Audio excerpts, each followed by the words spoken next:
the nerd side is I hung up one of my swords. Oh, hell yeah! Gotta have it. Gotta have it in the background. See, all my swords are just like tucked away in the garage, and I want them like to be put somewhere, but I don't have like any good way to display them in the garage because wall space is at a premium at this point. But I guess I could bring them in the house. You ever play a game called You ever play Skyrim? Kind of, but no. I've tried it, but like I couldn't get out of first person, so I was like, "This sucks." I couldn't figure it out. I think about it. I think about it often. Is like going back and like playing Skyrim. Because I asked my brother, I'm like, "Does it still hold up? Like, is it still good?" He's like, "Oh yeah, it's still good. You can play it right now and have fun.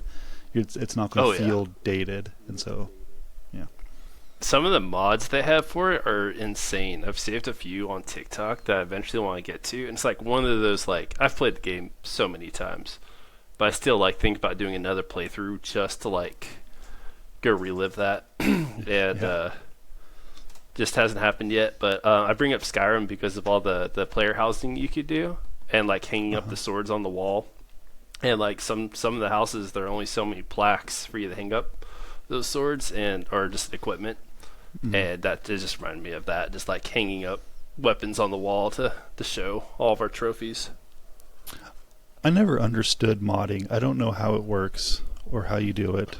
I see videos and like some of the stuff I see for like Red Dead Redemption 2 is just unhinged. It gets really out of hand sometimes. Yeah. I did a small mod.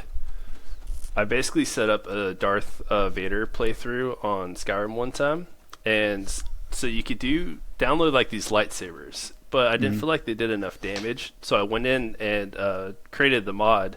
Skyrim has its own like workshop that you can download. I forget. I think it was in Steam, but you go into the mod, you just make some edits on these files, and I made the lightsaber do like 1,000,000 plus 2 damage. And then I was just one-shotting everything, and I was like, "This is too cheap." This is like it just made the game too easy, and I was like, "This is boring now." So I just never touched it again. But you just got to go through the whole game and like take 0 damage, and then anytime you take damage, you just reset it. There are playthroughs that have done that. That I've seen some footage. Like, there's people that do playthroughs of Legend of Zelda, Ocarina of Time, where they just can't take a single hit. They just go 3 stars or 3 hearts the entire time, and they just, if they get hit, they have to reset. I've done a no death run, but I've never done I'm not really much of a speedrunner / that kind of hardcore challenge. But yeah, I saw a guy do a no damage speed run in Dark Souls. It was nuts. That's even more hardcore. The people that play Dark Souls. He's just playing it in like just the weirdest way possible, and it does not look fun. It does not look fun to do. No, it's I think there's like a stat where only like 10% of like Dark Soul players have ever beaten Dark Souls, and I think to like even like a smaller percentage of people that like, oh yeah, I didn't get hit a single time as I cleared like the entire boss. There was one player I remember hearing about called like Let Me Solo. It was something along the line of that, and literally would just go solo the boss for people, so they could say they beat the game. So wild. Yeah. Let's get into it. We are here. Jesse Bethke, friend and professional Highland Games athlete, quite possibly king of the nerds. I know him. Yeah, I mean, it's really, there's not much of a debate at this point whether or not you are king of the Highland Games nerds. I think you get a crown or something. I'm not sure what you get. Okay. Here we are. Yeah. A crown doesn't seem too fitting. You need like a Raspberry Pi that like just has a screen on it that reads like "I am king" or something. I could set that up here in a bit. I got one in the corner over there that's tracking airplanes up in the air right now. Let me see how many are up there right now. There are 4. Nope, 5. And I have another one that's just up on my bookshelf. I need to get to using at some point. I thought you were going to go with like he needs like a wand or something like that. Well, you would say that you need King a wand. of the Nerds. Yeah. Exactly. You know my nickname in this southern Midwest region, right? No, what's your nickname? You know the socks that I wore all those times, Yeah. like in a Sterling Classic. Yeah, Yeah, the Gryffindor socks. You wore Gryffindor socks for every games. For a while. I mean, for the first few, I always wore my Gryffindor socks, and then like quite a few of the Oklahomans. The Oklahomans, right? Yeah. Yeah, they know me as a Gryffindor. That's actually when I go to the Sterling Classic. There's like Gryffindor, and I'm like, Gryffindor. Just kidding. Yeah. That's cool. Let's go through I don't know, couple like what do they call them, icebreaker questions, kind of to pick your brain on The ones that people always love they just totally don't dread to ever go through. Well, these are like, I don't know, they're I feel like these questions are a lot better. Like some of these games we go to, like the AD or the announcer reaches out to us like a couple weeks beforehand. It's like, tell us about yourself. Give us a fun fact. The fun fact makes me want to taste my Glock. It is. Not fun. That's what I'm talking about. Hey, tell me 5 fun facts. I'd rather not. Yeah, can I just give you my stats and just? I think those are fun. Right. And that's easier for me. I started just throwing out the most like whimsical, like, oh yeah, I'm a Fury Warrior in WoW, or I don't know, I read the Harry Potter book 16 times. Just some random obscure thing. I guess that makes it a fun fact, but yeah, but but for you, like just saying it, you're like, it's not that cool or interesting or funny. I think we're always trying to go for funny, and we never get there. yeah, that's true. The fun is definitely about trying to make those jokes. You gotta always take the time to make the joke when you can. That's a I feel like that's philosophy part of I the- live by. It's just always make the joke. My Always wife make hates that it. joke. Well, you probably make like the puns, right? Tons of puns, yeah. Tons. I don't- All the dad jokes is what I meant to say. Sorry, I don't want to dad hear jokes. other people do dad jokes. I want to only hear myself do dad jokes, because when I hear other people do it, I'm like, ugh, terrible. There can only Low- be one. Yeah, lowbrow humor. That's my job. Okay, so I had a list of some really good ones on a Word document, and it disappeared because No. for me, computers are hard. Tech problems but- at this point in time. Yeah, I'm so- after hours. I'll have to send you a bill for any tech stuff after that. Okay. I'm joking. Okay, so if you had to have one meal for the rest of your life, what would it be? You know, there's this question there was an exam I took in college that was in computer science, and it was the hardest question I've ever faced to date. And it was an extra credit question too. It was, what is your favorite dessert? And I sat there for about 10 minutes just going through a whole list of different desserts. And this question is up there with like, would you rather have a dragon or be a dragon? It depends on what universe, really, is what it comes down to. But That's fair. Right? So if I could only have one meal, is there like a limit to the size of the meal? No, it's just like pizza or burrito or like Okay, so just like you can go one pasta, food. and like that'll cover the gamut of pastas even, I think. So like one food item. Yeah. I have to say a burger.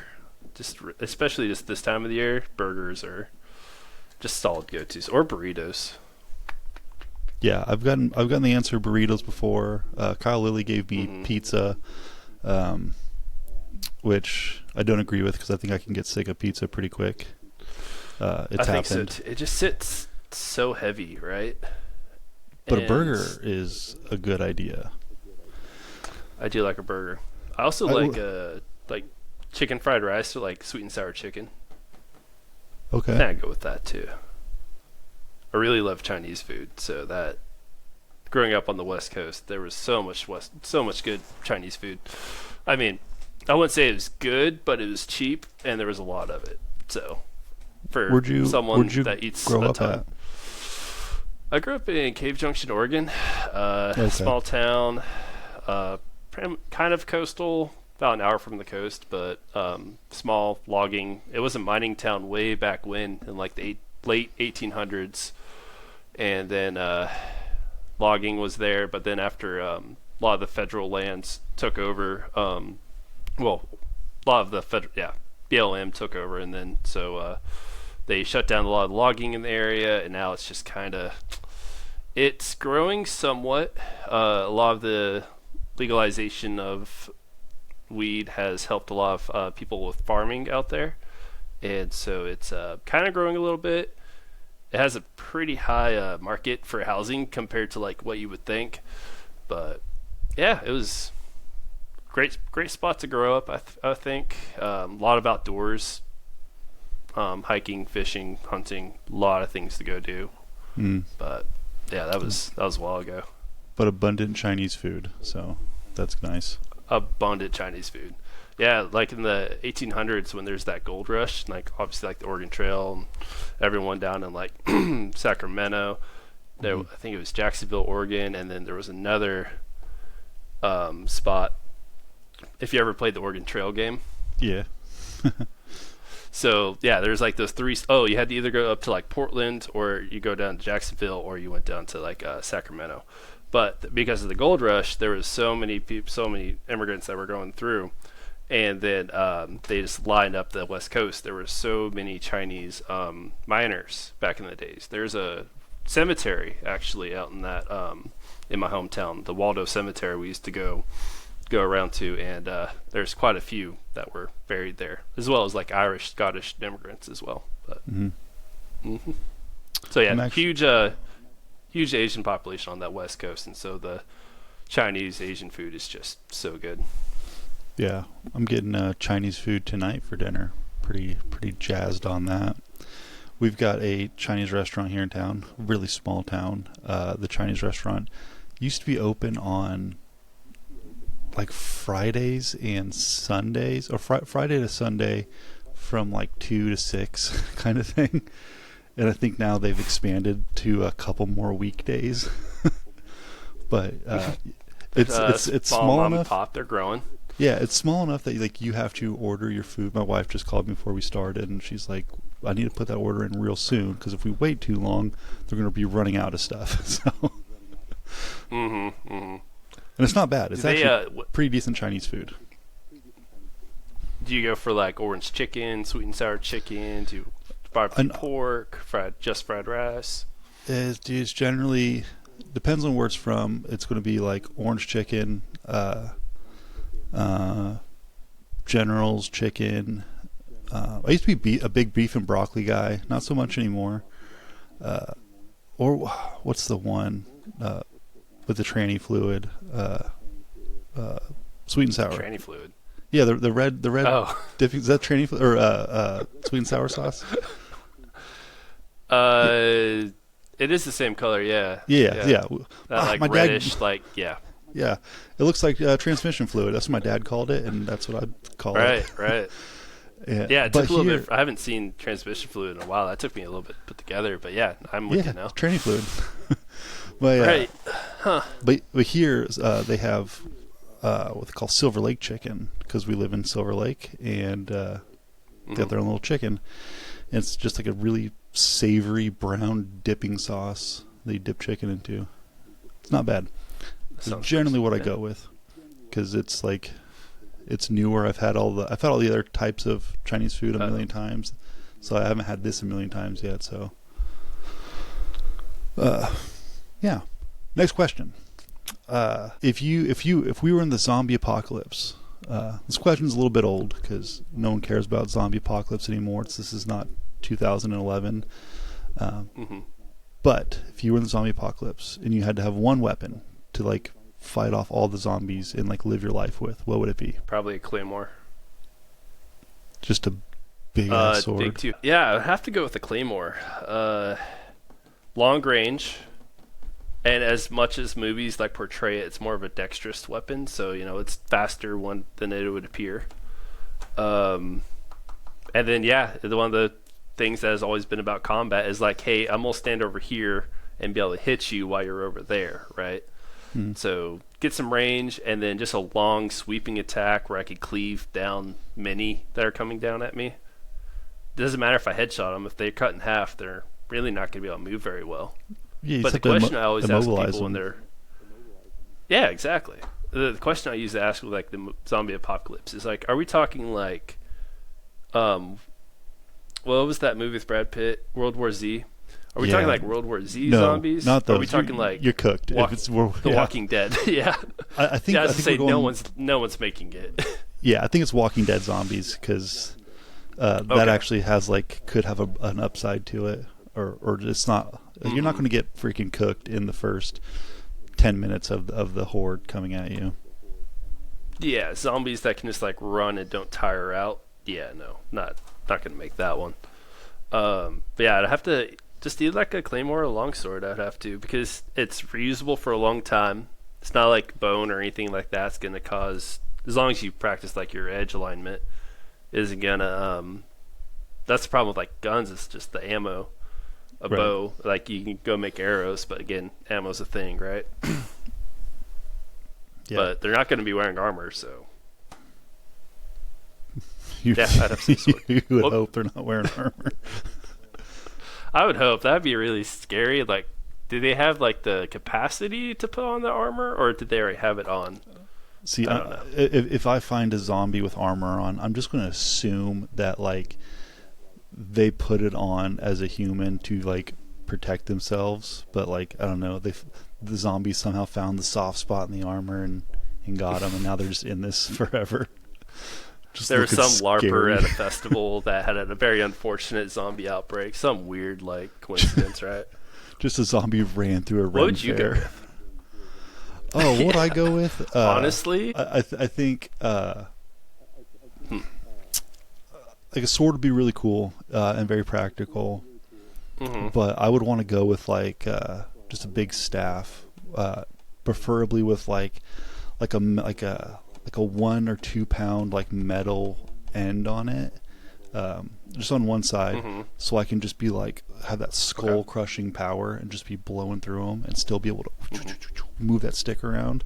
So basically, like a warhammer, but like almost like a poleaxe, but with like a maul end, like the blunt end of a just maul. like a little like, I mean, you could put like just a real ball peen hammer end on it, kind of thing, just something to like crush, and nothing that can get stuck, right? And something that's not going to weigh it down, so I can carry it forever. Like it's just like it's 2 pounds for a giant stick. Yeah, what was that show? It was Deadliest Warrior. They aired back in like 2010, 2011, and like it would have like the Spartan versus the ninja, the pirate versus the knight.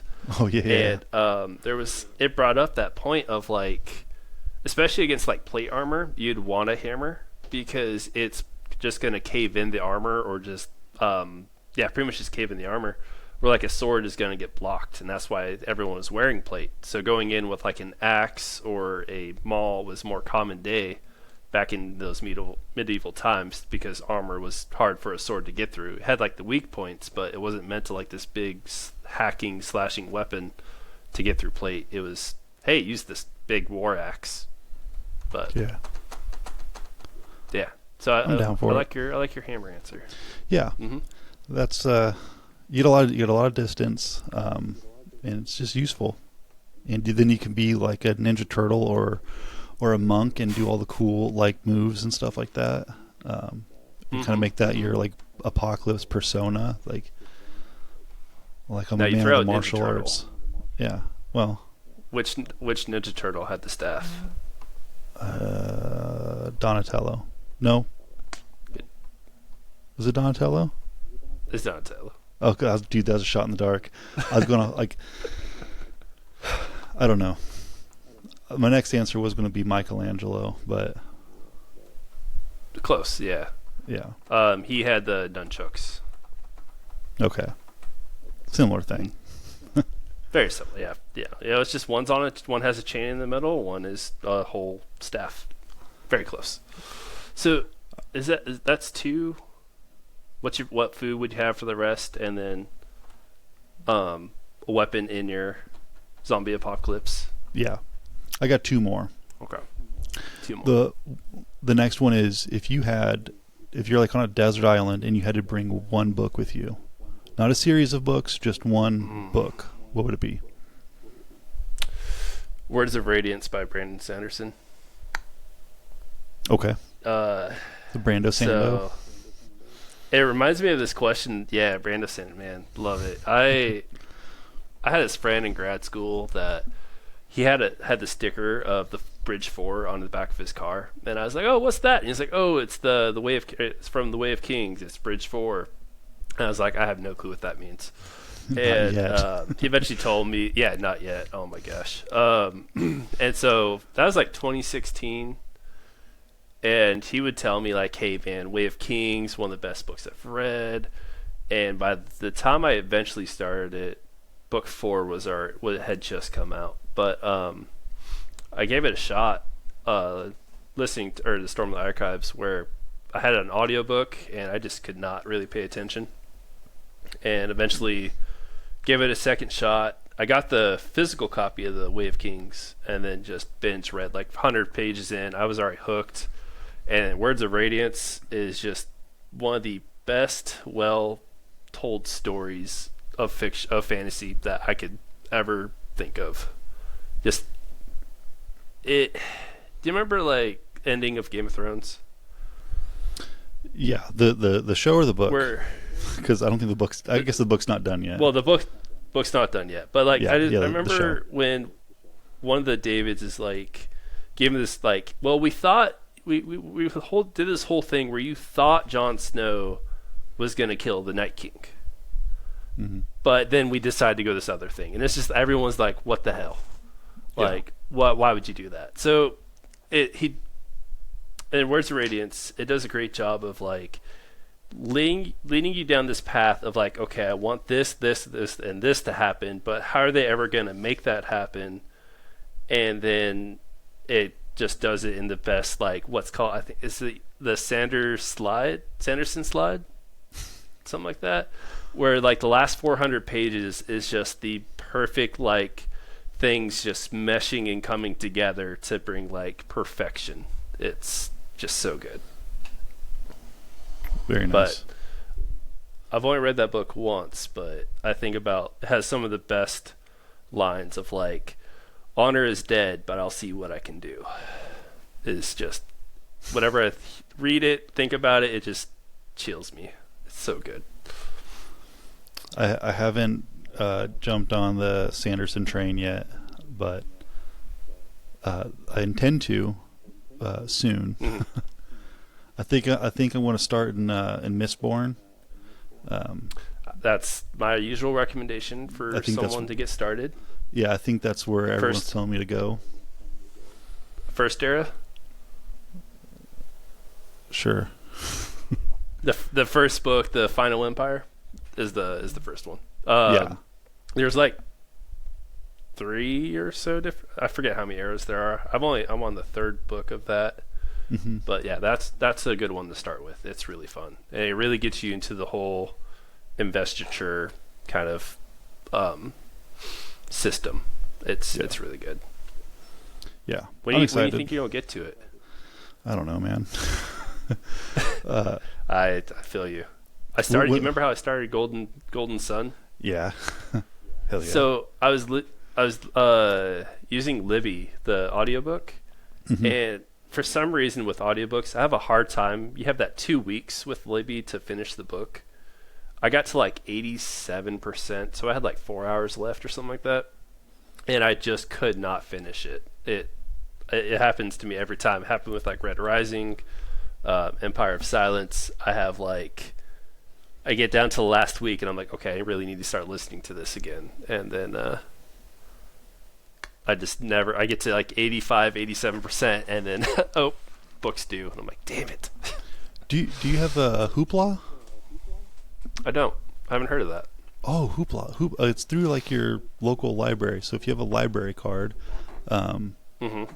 it's online books, movies, ebooks, things like that on an app. It's called Hoopla, and you just put in your library card. And most libraries have licensing for all these stuff. I listen to all the Red Rising series on Hoopla, and there's no like return. There's no like waiting for a license to get back to you or whatever. So when I had the Hoopla first, and then I was needing some newer books that my library didn't have, and or my library system didn't have. So my brother's like, "Oh yeah, try out Libby," and I was blown away that I had to wait 2 weeks for a book to get there for an audiobook. Makes no sense, but I guess that's how licensing works. Yeah, it's interesting with all these audiobooks, or even ebooks, just being PDFs. They've started licensing them out, and they could only have. I think it's up to it depends on the book, but anywhere from 1 to 5 licenses. That's why they'll dole them out. But I did find it. I'll have to go to the Bentonville Library and see about what I can do. Yeah, That's it's pretty cool. yeah, and because our library is the Silver Lake Library, and it's tiny. They've got 100 books in that place, but they're linked up with the Shawnee County Library, which is linked up to a bunch of other counties in Kansas. So we got a lot of access to things, and I don't know, maybe some of the stuff that I've looked for and I can't find it on Hoopla. I'm imagining oh, maybe it's because the license is being used by other people at the moment, and they just don't even have it listed. Maybe because some of these apps aren't the best, But yeah, look into Hoopla. The name is great, though. Do you know what that Hoopla is a reference to? No. There's a SpongeBob episode where it sounds like a whole bunch of hoopla. There's this one fish guy just saying hoopla. That's what it reminds me of. Yeah, man. All right, last question.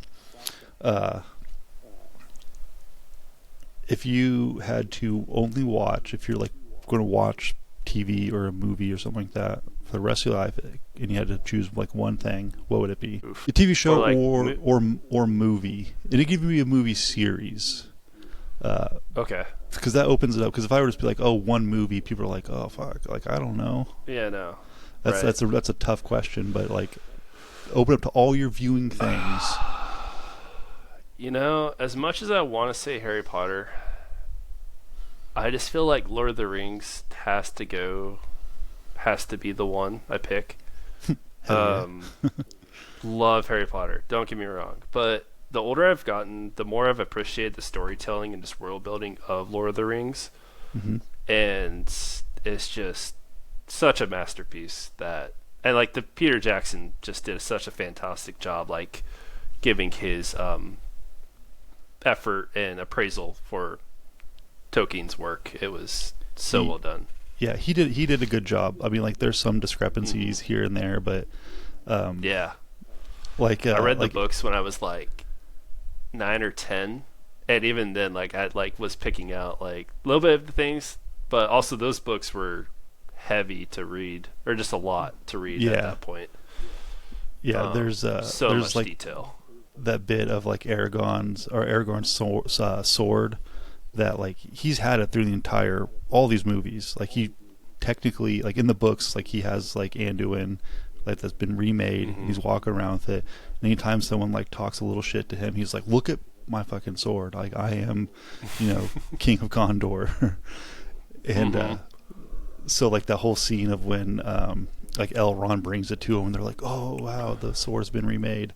Yeah, it's been remade, and he's been showing it to everyone he can. Mm-hmm. But little things like that, and that's kind of more of a dialogue issue. Because if you were to add all those scenes in where he's communicating with other people and would show the sword off, it'd be a long movie. The extended cuts would be even more extended. Oh yeah, I mean, as long as I feel like most fans would be pretty okay with that. True.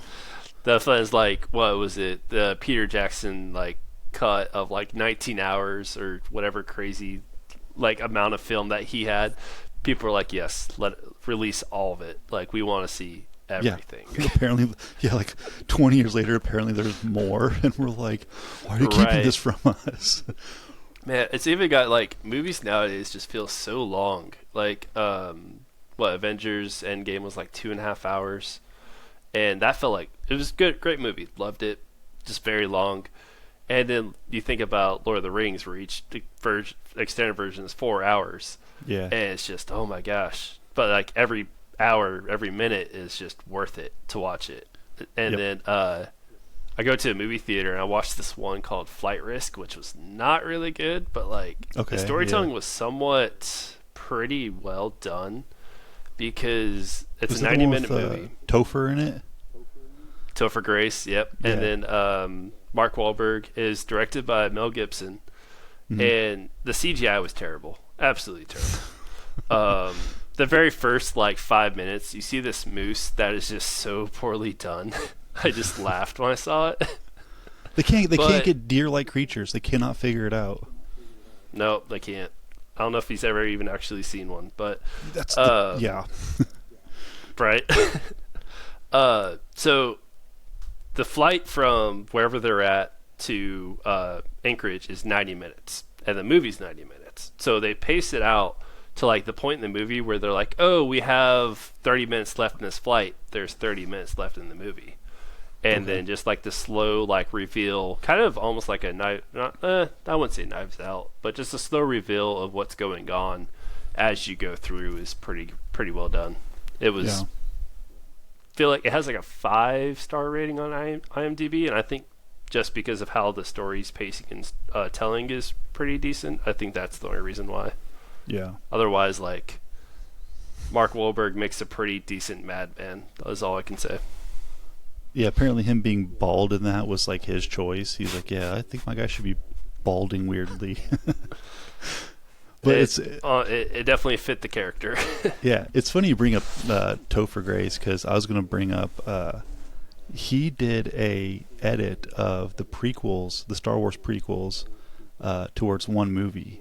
He cut out a bunch of stuff and like made it make sense and made it better. And yeah, apparently it floats around the internet here and there, but like he did it. He spent like a whole week like editing these 3 movies down, and rented a theater in LA and like showed his friends and stuff like that, and then it kind of just went away. But apparently it pops up on the internet every now and again. But I also heard he edited the 3 Hobbit movies into the same thing to make it more match Tolkien's books, because there's a lot of liberties. So he cut out like so he cut out like 90% of the movie of the third of like 90% of the third movie is gone. Yeah. Yeah. I remember reading that. I read the Hobbit so many times, and then like the battle just like happens. Like Bilbo's passed out because the book gets is knocked out. His point of view, right? And so the battle is already up and gone, and then you find out after the fact, not like, hey, let's show this big thing. But it was kind of cool. But at the same time, it's like I remember watching the first movie in theaters, thinking like, man, it's already 2 hours in, and they're not even out of like the Goblin Cave. Yeah. How are they gonna wrap this up? I mean, they're in that Goblin Cave for like a week. Like in the books, like they were in there for a long time. But actually, sorry, I was thinking. I have the 3rd book. But I don't have the other 2. But I still have The Hobbit. But I still need to reread those at some point. Yeah, I just watched the Hobbit extended editions a couple weeks ago, and I was just thinking how funny is like especially on the last movie, they added another 2 hours of stuff that didn't exist, and just another 2 hours of just nonsense. Jeez. But wow. It fits on top of already. Yeah, it fits well enough. The Rings of Power are a bit different. They just made some shit up. Seriously, yeah. I actually still need to go watch season 2. I did watch season 1. It's okay. It was okay. I did. Yeah, I don't know. I'll give season 2 its watch just because continuity, just to see what they did. Yeah, season 1 was okay, but it didn't even make you want to come back for season 2. My brother is the biggest Lord of the Rings Tolkien fan I've ever met, and he hasn't seen Rings of Power season 2. He's just like, I'll get to it, I guess. And I watched it, and I was bored. I'm a big Tolkien fan, but I was bored. But we'll see if we even get a season 3. I will say I'm pretty big on like if there's any kind of like source material for you to follow, then follow it. Right. It's like the reason like Lord of the Rings, Marvel, Harry Potter, any of these like pretty big high fantasy things end up being so popular is because of the content that was read. And when did you ever see that George R. R. Martin quote that came out, I don't know, some point late last year? It's very much related to or what I'm saying. So all these artists or directors that will take these written works and then they try to make it their own. Where it's like they put in their own little twist on how they might portray something or add something in, and they just completely ruin it. And it's kind of that with like with the Rings of Power, we already know where Galadriel is, and like she's supposed to be with her husband at this point in time, but then he's not even really shown in like season 1 or anything. Right. And then Gandalf doesn't even appear till like the Third Age or something like that. They're combining 3,000 years of time into 6 months. Like, right. It doesn't. The math doesn't math. It's worse than the Game of Thrones pacing of like, hey, the Dothraki are over here, or no, the what were those guys' name? The mercenaries that she picked up. Oh, the slave guys, the eunuchs. Yeah, Unsullied. Yeah, the Unsullied. Yeah, the Unsullied were like, oh, we're over here. Oh, now we're over here again. And then like even the other side is like, oh, our ship's over there. Now we're over here. No like time concept of time. Right. And like I think they do like it makes a little bit more sense in like House of Dragons when they just skip over time because you're like, oh, they traveled by dragon. It's a airplane flight. Like, so right. they traveled across the continent pretty quickly. But those were my icebreaker questions.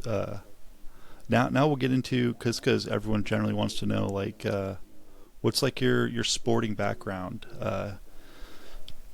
What kind of sports did you play growing up, and how did that lead into like the Highland Games?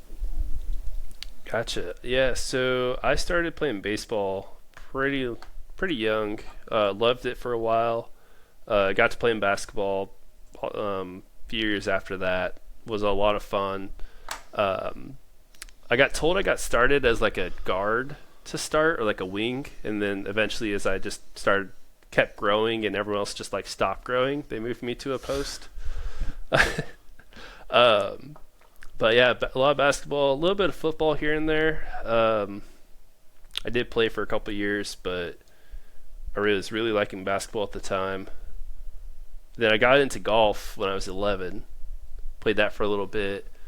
Played that through high school. And it was pretty much either basketball, and then I eventually got the track later in high school. But I started out as a jumper because the track coach saw me dunking the ball during games. And he's like, dude, so cool. You need to come out and do high jump. Yeah, exactly. He's like, you need to come out and do high jump. Like your layup form it just translates so well. And I gotta tell you, I was terrible as a high jumper. I'm not even gonna say what I even got because it was awful. But my dad had this shot put that he threw in high school as well, and he had this shot put that I found in our garden one time. I was like, oh, it's just like this perfect like spherical like stone, like this is wild. He's like, oh yeah, that's a shot put. And I'm like, oh, it's metal, okay. And then he's like, yeah, go throw it. And I'm like, oh sweet. So that was probably middle school or so. And so when I got to high school doing track, I really liked throwing. Got into started with shot put, discus followed shortly after. I also did javelin for a while, but I was kind of like tiptoeing or bouncing between golf and track because I could only do so many track practices and golf practices during the week. And basketball was in the winter, track and golf were in the spring, and pretty much just kind of did that through 4 years of school. And then when I went to college, I actually intended to go play basketball and was recruited for basketball, everything like that. And my buddy was also recruited for basketball as well. So he and I were both going to the same college to go play, and we were going to player run practices, where the coach isn't supposed to have like any kind of involvement, but he's like, hey, here are the plans for what we're going to do in practice. I'm not going to be in the gym, but y'all are going to go practice.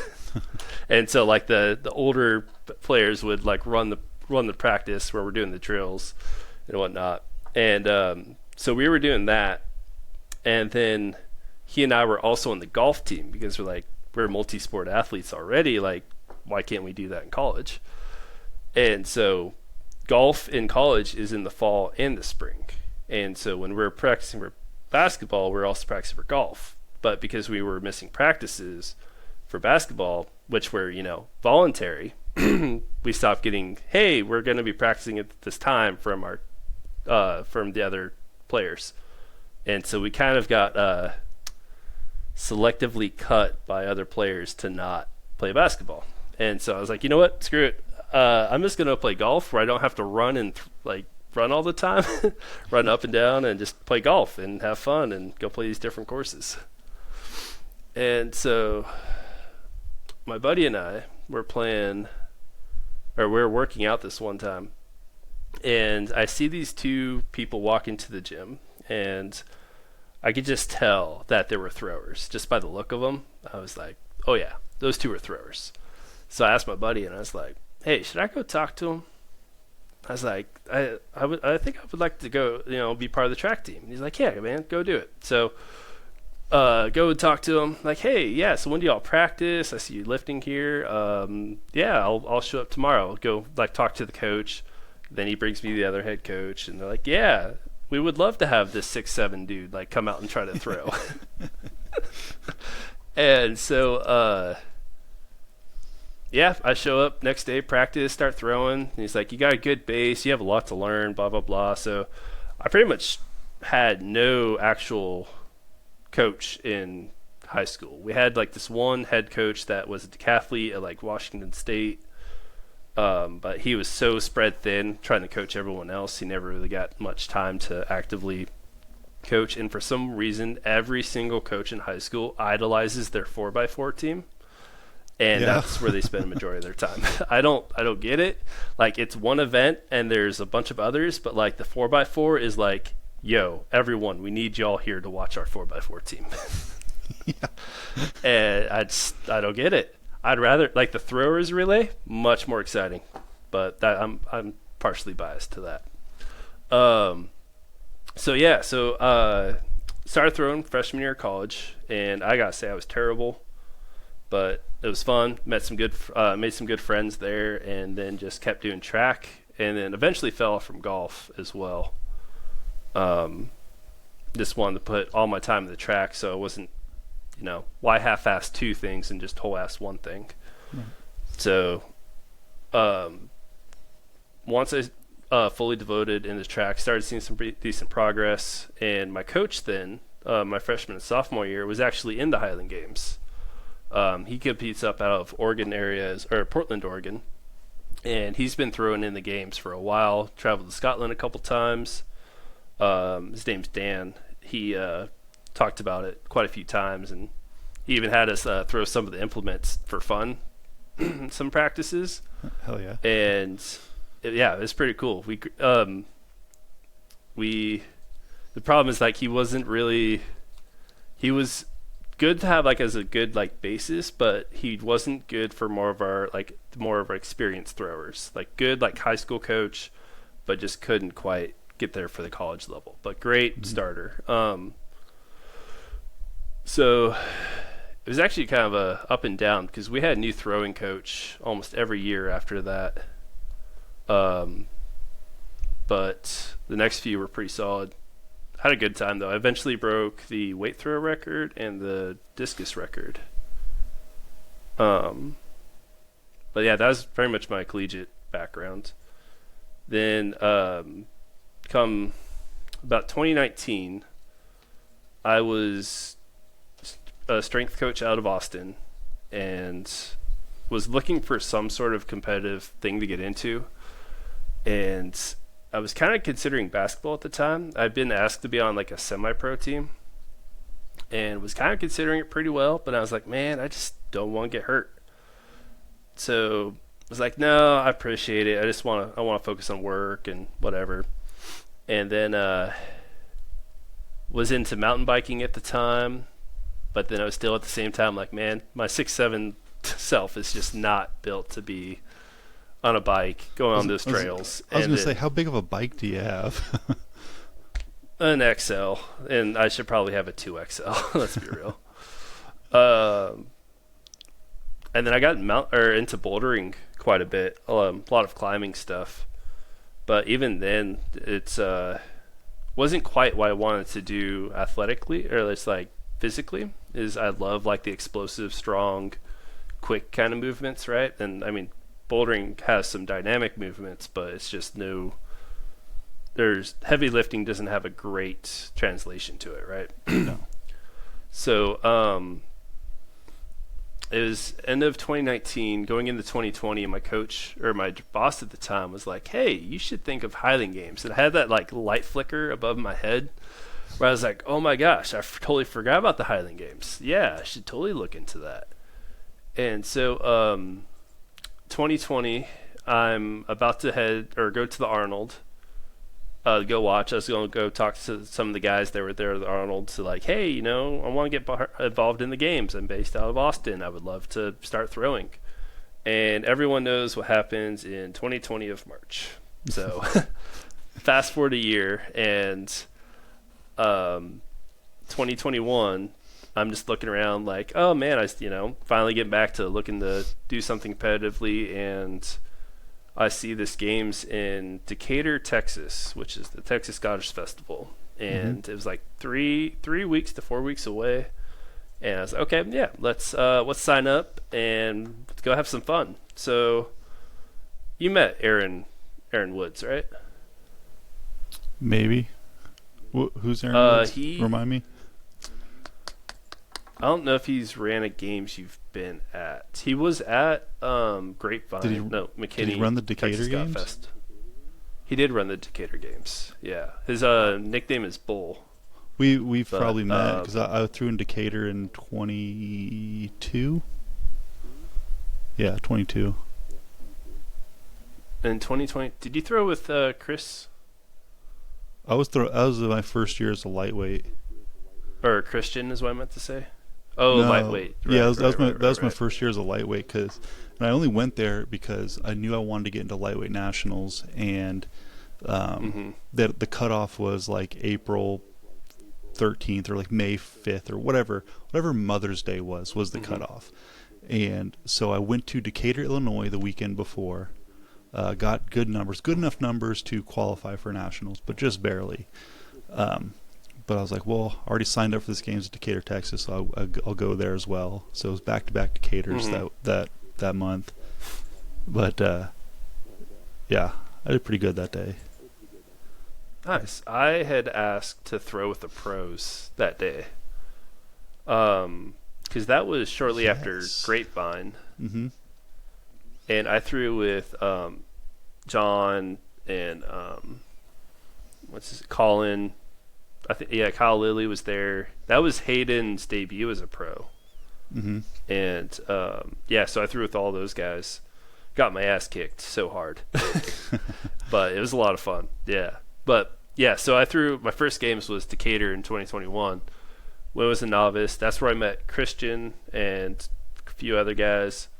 We had quite a bit of fun. There's only 6 events to start off, but I had a 6-point day in that case. Yeah. Because I won every single event. But yeah, that was a lot of fun. I was able to meet Jack and Michaela at that game, as well as Hayden. And Jack and Michaela were like, "Yeah, we host a practice down in Austin." I was like, "Oh, sweet, I'm in Austin."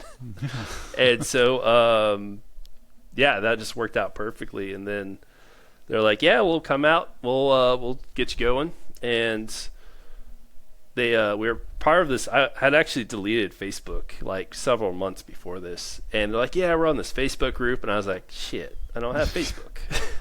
I got rid of it for a reason. Exactly. And so then Jack is like, "Well, I'll text you," or I forget how we started like this message group, but I eventually broke and did re-download Facebook because so many things Highland games are ran over Facebook. Mm-hmm. So for a while, it was Jack and Mika and myself were practicing. There were some others. The thing about Texas in the summer is it gets really hot, and so a lot of people are like, it's a little. We're gonna go do some other things. But then I met like Annie and Clay Buchanan, and they were throwing for a little bit. And then Christian and I were doing some practices once he moved down to Austin.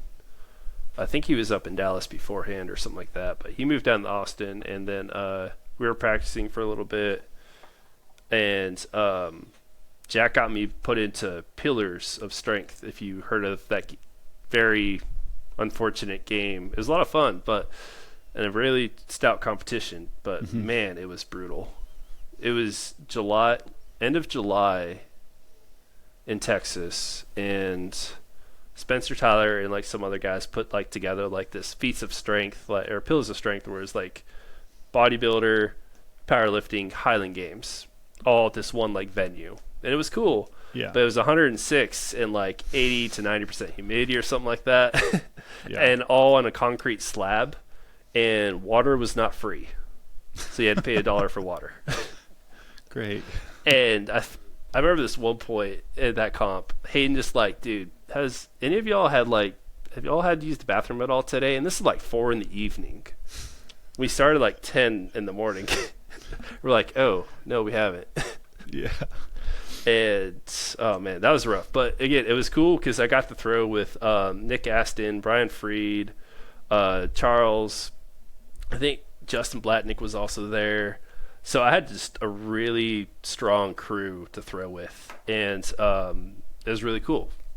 So I was pretty hooked after that, and then it's just been quite a lot of fun. Actually met some really cool people. I think you and I competed at like my 3rd games ever. Sterling, the old right. Sterling.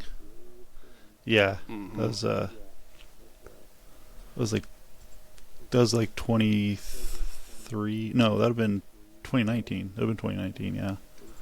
Which no, not 2019. 2021. Yeah, 2021. Yeah. Yeah. That'd have been, yeah. Then after that year, I was like, I'm tired of being fat. I want to be a lightweight. And then did that. And I was like, I'm tired of being skinny. I'm trying to get fat again. So. Be fat and be happy, right? Well, except I'm not that happy being fat.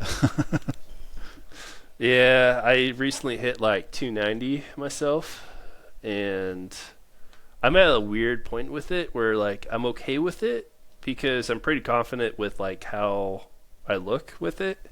Mm-hmm. But at the same time, it's just like that number 290 just sits in my head, and it's just like, you're heavy. Yeah. You know? But yeah. It is called the heavyweights for a reason, so, Yeah, I'm not, because I think right now I'm probably weighing 250, right? It's not big by any means, except it snuck up on me when I wasn't expecting it, because I just had a baby and whatnot, so, the cortisol, the back fat's just growing, and the next thing I know I have like a little belly, and I'm like, oh damn, I should weigh myself. I'm like, well, 8 pounds just showed up, and then 12 pounds just showed up, and I was like, fuck. if I was planning for this, I'd be totally fine. But it snuck up on me, and it's not how. But I mean, weight is weight especially when you're throwing the 56. Right. It helps. Yeah. it's not nothing. The old moniker of mass moves mass, right? Right. It's to that mass moves mass, because it's like a negative thing, and I don't think it is. I think it's like a thing. It's neutral. So I was just thinking about this earlier, right? And so one of the things that people think about is getting more powerful. And if you can, let's say you have like a 30-inch vertical jump, just which is pretty extreme or pretty elite of a vertical jump already. But say you're 250 and you have a 30-inch vertical jump. Now you do a bunch of plyos, you do some lifting, somehow like your weight gets up to like 270, but you still have a 30-inch jump. Did your power go up or did your power stay the same? Your power definitely went up. Power definitely went up because you're moving more mass. Now you definitely have more momentum, right? So if you can still get those performance outputs to be the same at that higher levels of mass, then your power's still going up. That more momentum, and also it's just going to help with counterbalancing against the weight, have something to sit back against. And so there's definitely a thing about it, but then there's also an efficiency standpoint too, right? Because takes more energy to move so. And then there's this thing where muscle, as it gets larger, gets less efficient as well. So you also have to worry about, at a certain point, of like, am I strong enough or am I big enough? Is this extra mass actually a hindrance? But a lot of it is going to come down more to technique in the first place anyways. Yeah. Because we're throwers first, lifters second. So I don't know. There's a lot of philosophies behind there, and you just got to find the one that just fits you the best. Yeah, and I think for Highland Games, like there's a weight for most people that is good enough. I mean, because most people aren't 6'7". Most people are 6'2" or 5'10" to 6'2". Wait, and, I don't understand those words. What do you mean most people aren't 6'7"? They're not. I was What? tall. I was tall before I started the Highland Games, and now I'm small. At 6'2", 250. Like I'm a little guy. It's wild to think like some of them. Did you see that photo I posted like from 2022 with John and Colin, Kyle, and Hayden? I don't think so. So I look small. Like I'm definitely one of the taller ones in the photo, but I just look so small compared to, like, I'm standing right next to John, and the dude's like just massive. I think he was like 320ish or something like that in that photo. But even then, like, it's like all of our heads are just like even almost, and it's like, yeah, I'm just an average person. Yeah. In the Highland Games at that point, and I was like, man, this feels kind of good. I looked at the picture from us at Sterling last year, where like it was like the podium trophy or photo, and yeah, I look I look like your kid. It's fun. Yeah, I think. Well, I mean, that was Skylar, Corey, myself, and who was the fourth one? Corey Summers. Yeah. Corey, Skylar, yourself, and there was one other person. I thought. I think it was just us. Was it just us three that? Yeah. Oh yeah. Or I guess us four, if you myself included into that. Yeah. Yeah. That's all it was. But yeah, that was a hot day. Yeah. Yeah, I definitely a little bit taller on that end. Yeah. I was gonna say, like, just because like most people aren't your height, so like a good weight to really start to think about, like, oh, am I big enough for a Highland Games athlete is like 260, 265, and like that's when like you should really start to like, oh, I think I've hit the size portion of it pretty good. I don't know, because like Aaron Castle's 260, and he threw really well. I think it seems like he's had a lot of like life hit him pretty recently, so he hasn't been practicing as much. But like when he was coming onto the scene, like he was throwing really, really well, and he was probably, I think he was about 250, 260. So I definitely get your point of like being 260, especially with just like most people that are Highland Games are like 6'2", 6'5", somewhere in that like above 6 foot, and they end up weighing about 250 plus easily. Yeah. I mean, I don't think there's a single pro that's out there that. Nick Aston's only I think 240, 250. I remember one time asking. Yeah, I'm only 230. Yeah, he's about 250 right now, I think. Yeah. Just looking at him, I'd say he's about 260, maybe a little less. Mm-hmm. But definitely competes at a really high level within the games.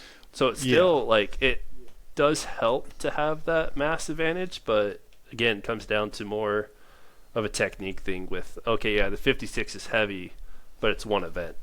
Right. So and having the blades and hammers really nullifies any extra weight advantage there. Yeah, that's one thing that putting on 20 extra pounds of weight, it's not going to help your hammers. Like getting good at hammers will help your hammers more than anything. You're right. Actually, if throwing hammers, practicing the event is going to make you better at hammers is a weird concept. Yeah, I guess you got to do it. I know. I've been kind of slack. This is the first time I've had an off season, like an actual off season, since I started, and I've been fully soaking it up as much as possible. Just focusing on lifting a lot. But I've finally got a couple games lined up. I'll be going to Colorado end of June, and then I just got an invite for McMinnville in October, and I'll probably try to bounce around a couple other events here and there. But now I'm like, okay, I need to get back into throwing, which of course. Oh yeah, this week. Oh, it's tornadoes possibly tomorrow, so we'll see. Yeah. But I definitely need to get out there and start throwing again.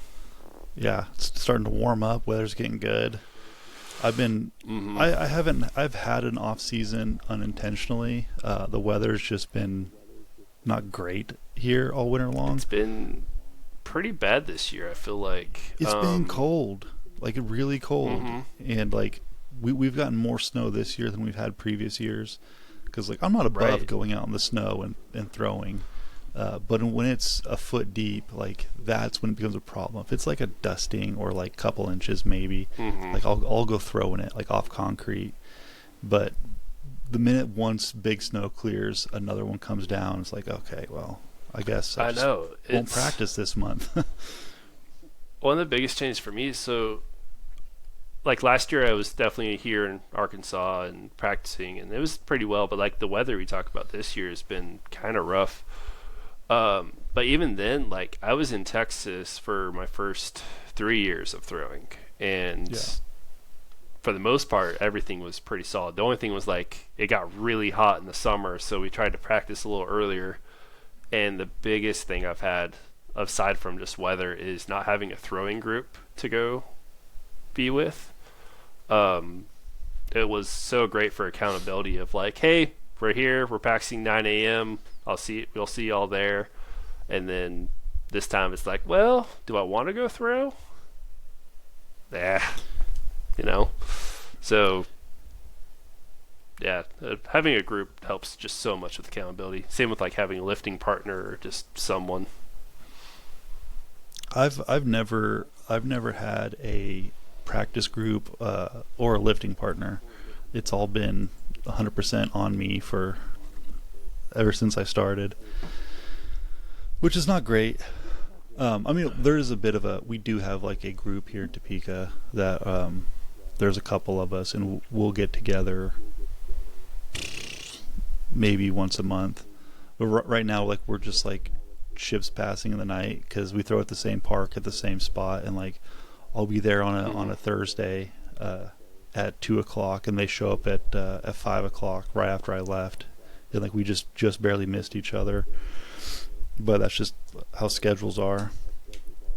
I've never had a gym partner, and like I always think that'd be kind of fun, like because I train in a garage gym by myself, and pretty much always have, and I just always think like, oh man, like these days where like where I don't want to go out there and do it, or the days that I'm out there doing it, I'm just not giving it the intensity like I should be. I could use a buddy. When I got started into Highland games, I roped in a coworker. He was also on my our rec league basketball team. That's how I had first met Pat. He was one of the front desk guys at the gym, and so we were playing basketball. And when I was on this rec team, I was just the most lackadaisical because I'd always been like a starter and always the person that does the tip off. I was always the post. And so I was like, this season, I was just like, I'm going to do something, just go off the blocks. And I want to be a wing this time. I want to shoot the three. I want to just not be the person that does the tip off. Just give me something different. And so Pat thought I was a little bit of a dick at that point. He's like, dude, know your role. And I'm like, I'm tired of that role. I want to do something different. So I'm lifting this one point. This is after Decatur. And I'm just lifting. I think I was doing like push press, and I was like, I see him shooting outside. Go rope him, and I'm like, Pat, come on, we're gonna go lift. He's like, you serious? And I'm like, yeah, dude, come on, we're gonna go lift. And so roped him in. We did the lift, and he's like, hey, that was pretty fun. And I'm like, yep, I'll see you tomorrow. And I think what was that from 2021 to 2023? We were consistent. We made it work. Where it's like, hey, man, I can't do till after 3. Hey, let's get it in now. Hey, let's. 5 days a week. It was great. Definitely one of the best, probably the best gym partner I had. And then once I moved here to Bentonville, I still like shoot him a text that I came in. Thinking about like reflecting upon those days, just it was so good. He's going to be very, very surprised I had anything positive to say about this. And he usually, tease him a little bit. Because he tries real hard. I had to throw this in there. I had to throw that in there just in case he listens to this. So I moved to Bentonville, and it took me about a year or so to start or like kind of make some friends in the gym. There's just like these two other guys that I always see in the gym. You said you have a home gym, so you don't go anywhere for lifting. No. So there's this really strange phenomenon that happens where you see the same people at the gym no matter what time you go. Yeah. I don't understand it. It's so weird. So like for a while I was going at like 6 a.m. and it was just like trying to get out of the way. It was great. I started waking up a little bit later and later, and I was like, okay, no, I can't sustain this.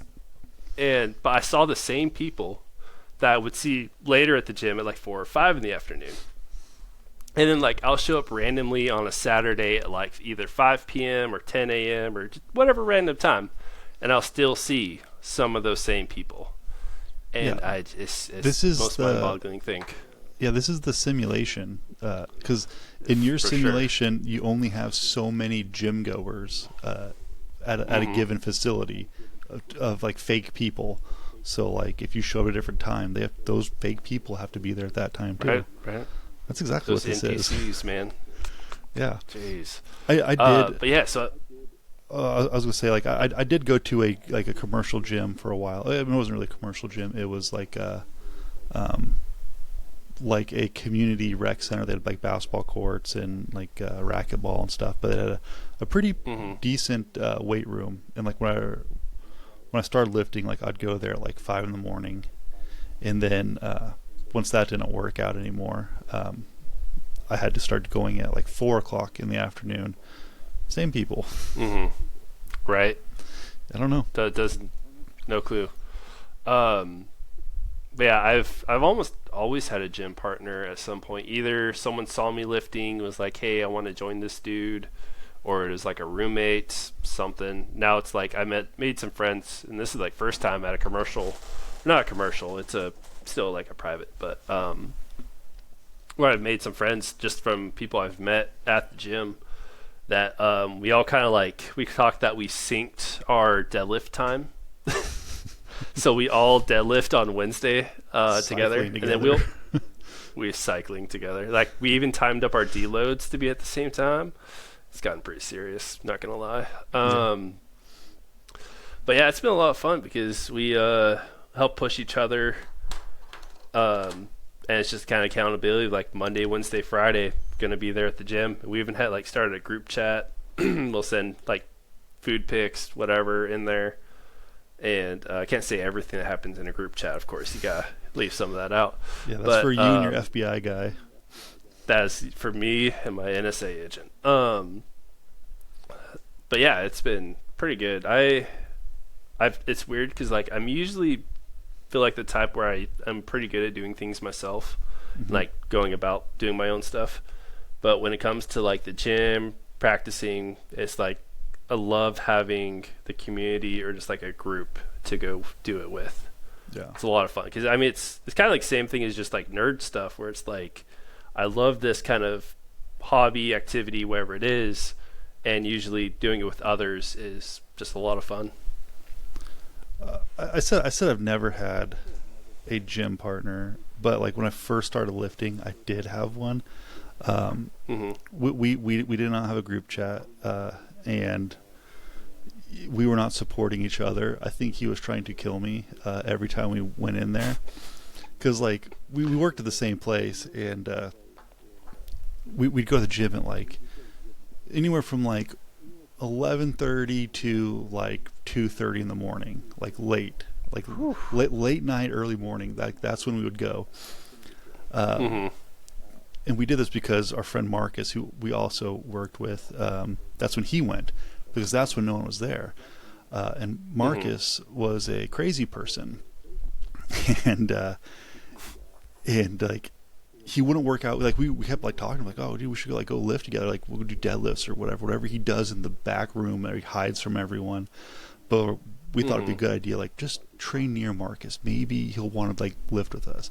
And this dude was, he's like C-bum, like, in the off season, or like kind of like, but he's built like Sam Su, like fucking jacked, like massive dude. Yes, and like you're like, holy, like you are shocked when you see him, kind of a massive bodybuilder. And so like we're trying to be bodybuilders too. And like at this point I weighed 178 pounds, like soaking wet, little boy. And jeez, man. But the first like couple times I went to this gym with my buddy Steven, my partner, we're doing all, like, going through all these machines and stuff like that, and then I would inevitably like push myself a little too hard, and I would get like super dizzy and like kind of just pass out, and he would leave me there and just go on, keep on lifting. He didn't care if I lived or died. And totally like Ivan Drago. Oh yeah, he's you. And like he's like this like super cool black dude, just like, yeah, dude, whatever, like you'll be all right. And I was like, and like one day I was on that, like those hammer incline bench machines. That's where I decided to pass out. Like I just kind of like laid up on that thing, and I'm like barely opening my eyes. I'm like, hey, can you like give me like a drink of water or something? Can you like bring me a drink of water? And he's like, yeah, man. And he like kind of I see him like wandering like in and out of view, and he's like, he's like, I don't have a cup. You have to walk over there. And I was like, okay. Like, he's had like no sympathy for me, and I was genuinely concerned. Like, I'm not okay right now. Right. That was my first and only gym partner, and we trained at the worst time just to be near the biggest guy we knew, and maybe he'd want to lift with us. Wow. But after lifting there for a couple months, I also didn't pay a gym membership. Like we would sneak in like with a card that I'm pretty sure Steven stole from someone, but not for sure on that. I'd never paid this gym any money, but after a couple months of lifting there, I found out I definitely don't want to lift with Marcus because he would have even less sympathy for me than Steven did. So like Like Marcus will literally watch me die and just be like, well, now it's gonna fuck up my set. Like he's a crazy person. Damn. Right. One Jim's day, on his own time. He's like, what are these small white boys doing next to me? that's exactly it. He just does it. Yeah. Right. One day we were there, and some guy's car battery died. He was in the gym late as well. Got off work, went to the gym, and his battery died.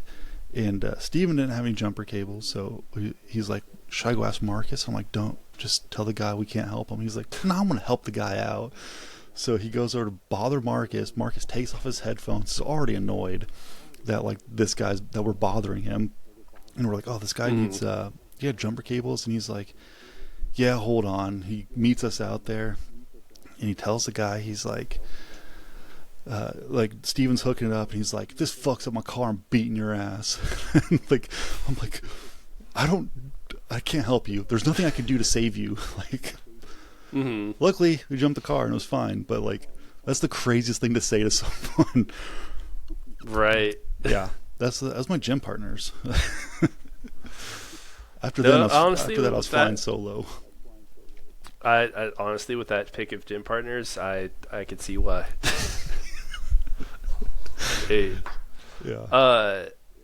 The only time I've pretty much, I mean, with my background as a strength coach as well as I usually wrote the programming, right? And I feel like I started lifting with my dad when I was 12.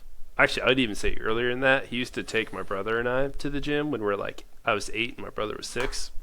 So my dad could lift. And so we'd be in this weight room doing whatever, playing around. And then after that, we'd help clean up. And so I've been around the gym or weight room for a while. And then when I was 12, he finally hey, we're going to bench, squat, blah, blah, blah. And so we started doing that. It was a lot of fun. And it kind of, I mean, you're a dad, so time is, it's just very fleeting. It's hard to come by, right? So back when I was high school, the only time I really got into the gym was when I took weight class, and my dad had still had his weight set, but I didn't know what I was doing. Yeah. The coach that we had at the high school didn't know what we were doing. He's just like, hey, I wrote up this thing. It sounds good. It'll do something. And so lack of doing anything substantial, lack of consistency. It was just a lot of different things because obviously doing sports in high school, you miss days here and there, right? And so it wasn't until high school or college that I really had any kind of real gym time. And even then, it wasn't until I would say my junior year that really started having a solid program with my strength coach or my throws coach, because the coach that was my freshman sophomore year was just 3 sets of 5 on I think this fly machine, I think that will do it for you. I'm that I think there's more motion to throwing than pectoral flies. No, it's cable flies and a pec deck. That's all you need. That's all you need. The amount of people that just do flies from every single possible angle that you could ever do a fly from. You gotta hit this angle, you gotta hit that angle, you gotta get the upper pec, you gotta get the lower pec. And it's why don't you just go bench? I gave myself a tear in my shoulder from doing dumbbell flies. So I was trying to do them like Arnold with weight that is not unreasonable, but it's just if you're trying to do them like Arnold did back in the 70s, you need a lighter weight. I ended up tweaking something on my shoulder for years. It's just been kind of there. I don't touch them anymore. I haven't done pectoral flies in a long time. Now I think about it. I've done a lot of rear delt flies just because we spend so much of our lives living kind of forward, rounded shoulders over a desk, right? So I try to work out posterior chain pretty often, try to help combat that. But one of the biggest thing I was very just beneficial to any program that I could have ever written was just being a strength coach and coaching others and then learning more. I mean, my education definitely helped, like laying like a scientific basis, but actually getting hands-on coaching was probably definitely one of the best things. Okay. And learning from someone else that actually had a lot of experience was invaluable to just learning and being able to experiment more and more with different things. What made you decide to be a strength coach? So it was kind of this weird, tumultuous road because I wanted to do research in prosthetics out of college. I went to grad school to do research, but unfortunately, the professor that I was hoping to work under, the grant that he had just ended. Mm. And there's an unfortunate thing with grad school. So everything within research is pretty much getting grant money to do research. And if you don't have the grant money, it's really hard to get participants paid to come to do your studies. So else everything's volunteer based. Professors get paid by the amount of grants that they pull in. And all the professors that were teaching at that point within the biomechanics section did not have any grants at that time. So it was very difficult to get any kind of actual like studying or any kind of your own research going on. Everything was self-led, which is invaluable in itself, but at the same time, it was so much effort to do anything. Mm-hmm. So I didn't really have a great experience going through that with research. And then there's a bunch of... When you're... So the grant had been researching veterans, like past or disabled veterans having with prosthetics walking over difficult terrain and I was like, that sounds really cool. I want to do more with that. But the grant again had just ended, so that research was done.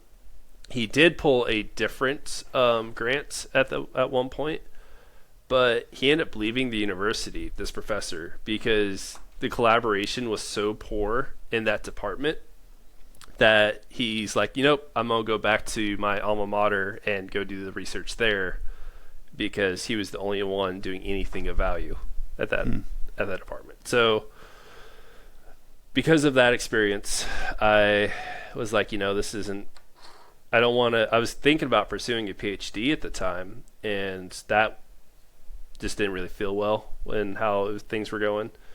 And kind of got near the end of like trying to get my thesis done. I was like survival mode, so I didn't even consider like reaching out for a PhD. I was just, I don't want to do that. I do want to do something research oriented, but didn't want to pursue PhD at the time. So I ended up getting a job as a research scientist shortly after, and is with this one startup, and they had a very unfortunate thing with it seemed great at the start. They gave you like a percentage of the company, decent pay, but was not known to many is they would cycle through workers pretty often because oh hey, here's a percentage of the company. Mm-hmm. But when it came time before they would sell a product, they would fire everyone. And if you chose the severance package, you were giving up your percentage of the company, so they didn't have to pay you whatever that percentage was, right? So is a kind of a coincidental thing because I was a scientist at this company, and there was this other dude who was a coach at where I would later coach at, and so after I got fired from that research job, I kind of had a little bit of. I went to do like this biz dev thing that didn't really pan out, and while I was doing that, I got into coaching and was really enjoying it, just like part-time kind of stuff. And I was like, I'm gonna pursue that a little bit more. And so then I was like, okay, I'm gonna go do training, and I'd already had this one connection at this gym, so I went to go talk to the director there, and I was like, hey, I would love to come coach. It'd be a lot of fun, and that's where I want to go. And he's like, we'll see. Don't really have anything kind of open, but if you hang out, try to do whatever. basically he was like, I want to make sure you're like committed to doing this thing, and there's see if I kind of passed. So I got a job there, just like front desk, and up until he's like, hey, yeah, let's get you coaching. You got your CSCS, blah blah blah. And so I was like, cool, like strength coach. I wanted to do more of the still the data, like sports science kind of stuff, with more data analytics, like collecting data on people. And it's kind of funny because after I left, he got a bunch of like force plates, other just a lot more testing equipment that I would have been like, oh, this is so much fun to do. Yeah. But yeah, so that's pretty much how I got to doing the strength coach portions. I just kind of fell into something I didn't want to do, but then it was like, this is kind of fun, more of a side gig kind of thing. And then did that for a while, but is just not stable, and so I ended up trying to get into IT stuff, which I am currently doing. But it was funny. So, like I was saying before, I was a researcher at this place, and then this other dude was a coach at that. AIM was the name of the facility, or AIM of the performance thing or group. So Josh had quit or went to go do coaching at some other spot.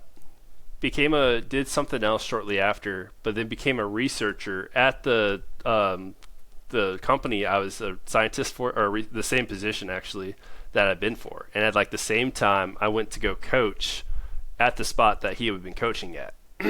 And so we kind of just like transferred our roles. And then it was funny because I found out later that he also got fired from that position because they did like, it was again like this group like thing. They had this meeting, and he's just like, oh yeah, this is the meeting where they're going to lay us all off. And they're just like, oh, because they're about to lay off all their workers, so they didn't have to, yeah. Yeah. But yeah, it honestly worked out. I was able to go down this road, and I met some really great people through personal training, strength conditioning work. And actually, one of them is the reason I got into IT work. He's a former client now. We're pretty much best friends at this point. Yeah, we actually talk and play. You ever heard of this game called Chivalry 2? No, I've not. It's 32v32 medieval warfare.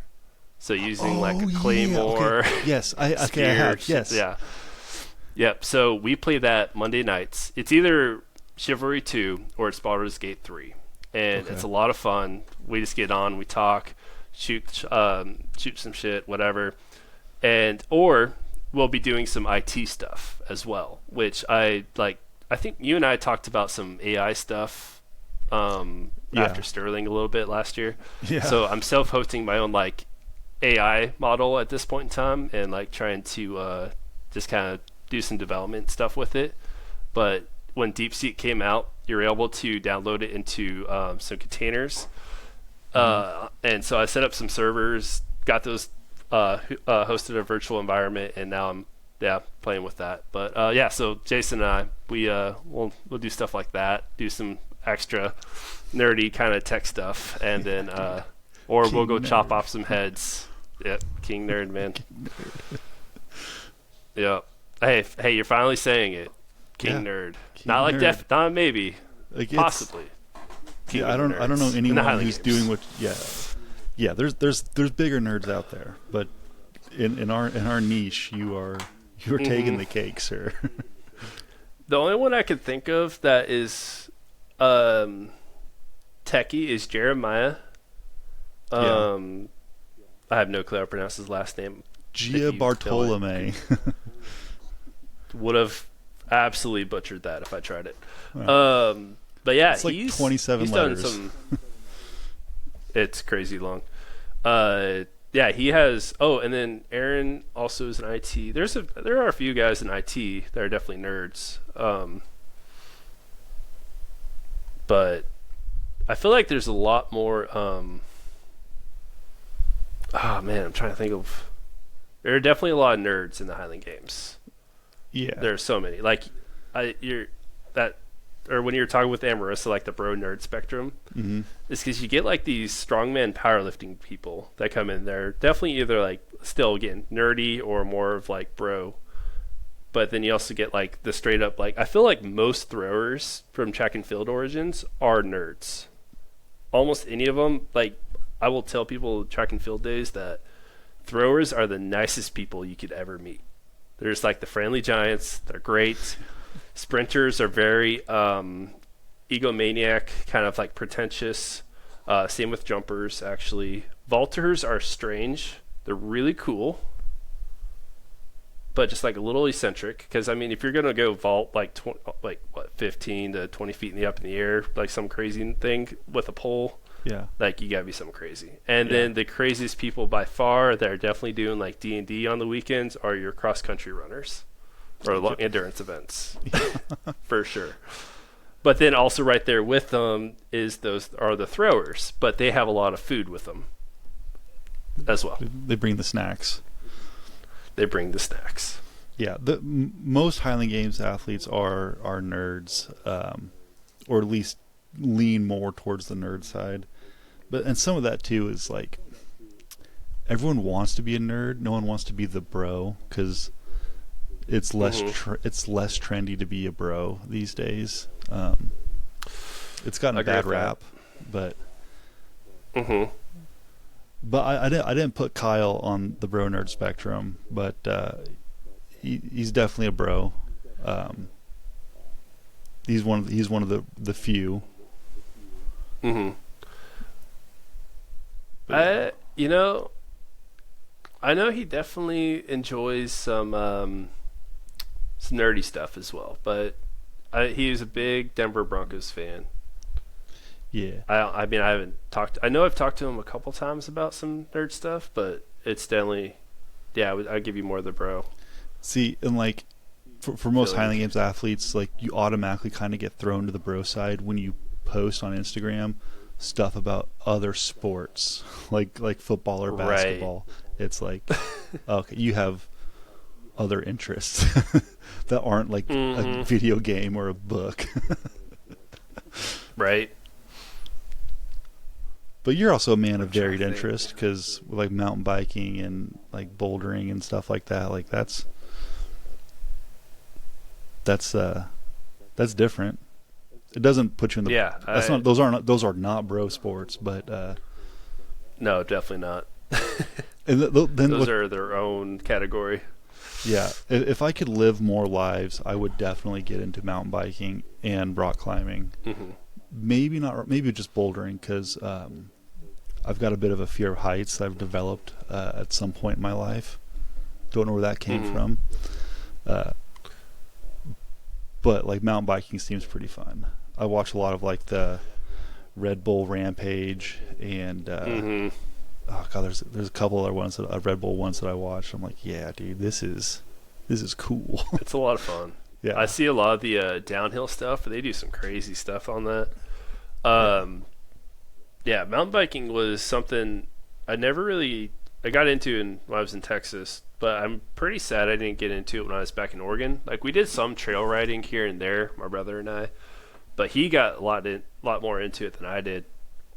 Was until I got some friends that were like, hey, let's go mountain biking, let's go hit up these trails. But even then, it's more just kind of trail riding around here. It is fun to go down some trails, do some downhills. But like you talked about your fear of heights, I feel like it's more of a self-preservation kind of thing. Because if you got hurt, how much would it hamper your ability to do a lot of different tasks? Like even just be like, take care of a kid if you were nursing like a torn ACL, right? That was one of the things I didn't go for semi-pro basketball was because if I tore my ACL, how am I supposed to go demo doing these different plyometrics for these athletes? I'm going to get really good at my cues. Like I'm going to be able to cue up no problem, but man, is it going to make things so much harder. And so, yeah, I feel you. The bouldering is fun. I really enjoy that. I did some top roping for a little bit. I don't think I'll ever do lead climbing. That's a whole different thing. Oh, it's very related, but it's just having a distance to fall before the rope catches you is Yeah. a thing to get over, right? So I've done that in the past. Top roping's fun. You gotta really trust your belayer, but